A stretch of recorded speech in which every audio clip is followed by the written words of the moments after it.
দেখতে পাচ্ছেন এই যে পানি, এই পুকুরে এই পানিতে নানার বাড়ি, দাদার বাড়ি, বোনের বাড়ি, শ্বশুরের বাড়ি, স্বামীর বাড়ি,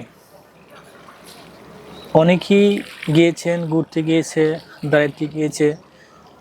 এই পানিতে পড়ে প্রতি বছর যেখানে আমাদের দেশে হাজার হাজার শিশু মারা যায়, যারা সাঁতার না কাটে ওইসব শিশুই কিন্তু এই পানিতে পড়ে মারা যায়।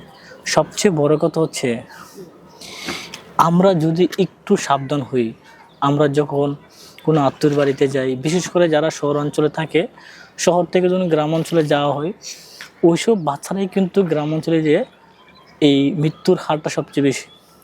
আমরা যখন শহর থেকে গ্রামে যাই আমরা দেখতে পাই আমাদের ওখানে আত্মীয় স্বজন হয়তো অনেকদিন পরে দেখা হয়েছে, আমরা কথার ফুলঝুরি বসাই দিই, আবেগে পরে ঘন্টার পর ঘন্টা তাদের সাথে সময় কাটাই, কথা বলি, কিন্তু আমরা একবারও খেয়াল রাখি না যে বাচ্চাটা, যে শিশুটা আমার সাথে এসেছে, সে শিশুটা, বাচ্চাটা এখন কি কোথায় আছে, সে কোথায় খেলতেছে, কার সাথে আছে।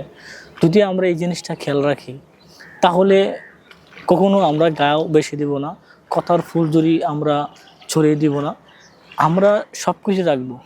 অনেকে বিয়েতে গেছেন, গ্রামে বিয়ে হচ্ছে, কোনো এক আত্মীয় স্বজনের বিয়ে খাইতে হচ্ছে, বিয়ে খাবে, ওই বিয়ে খাওয়াটাই কিন্তু একটা বিভীষিকাময় একটা মুহূর্ত হয়ে যায়। আমরা চাই যে প্রত্যেকের জীবনে যাতে এমন কোনো ঘটনা না আসুক কারো জীবনে, আমরা সেটাই চাই যে পৃথিবীর প্রত্যেকটি মানুষের ভ্রমণ এবং যেই আত্মীয় বাসায় তাদেরকে বেড়াতে যাইতে হয় বা আমন্ত্রণ করা হয়, প্রত্যেকটি আনন্দ যেন আরও মধুময় করা যায় সেই জিনিসটা আমরা খেয়াল রাখতে হবে। যদি আমরা একটা বাচ্চাকে হারাই তাহলে পুরো আনন্দ, পুরো ভ্রমণটাই কি বিদা চলে যাও। তো আমরা চেষ্টা করবো আমরা যেখানে যাই না কেন শিশুরা যেন এভাবে পানিতে পড়ে কোনো দিন না মারা যায়।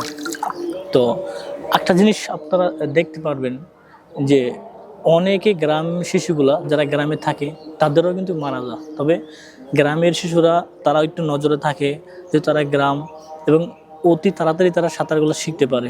আমাদের দেখতে পারবেন আমরা যখন শহরের বাচ্চাগুলো সাঁতার শিখতে চাইলেও তাদের পর্যাপ্ত পরিমাণ পুকুর বা ওরকম জলাশয় না থাকার কারণে তারা কিন্তু সাঁতারগুলো শিখতে পারে না।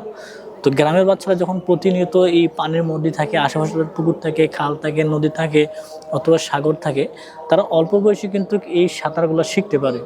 তো আমরা চেষ্টা করব যারা অন্তত কৃত্রিম জলাশয় আছে বা আমাদের হয়তো একটু দূর হয়তো বা আমাদের পুকুরে আছে যারা শহরে থাকি, অথবা যখন আমরা কোনো কারণে গ্রামে যাব, ভ্রমণ করতে যাব, তখন আমরা চেষ্টা করব যে আমাদের এই বাচ্চাগুলো ওই সময়তে আমরা সাঁতারটা শিখে নিয়ে আসতে পারি। যদি আমরা সাঁতারটা শিখে নিয়ে আসতে পারি, আমাদের অগোচরে যদি বাচ্চাগুলো কোথাও জলাশয়ে চলেও যায়, যেন ওই বাচ্চাটা প্রাণে বেঁচে থাকবে। সেই জিনিসটা কিন্তু আমি সবাইদেরকে বলে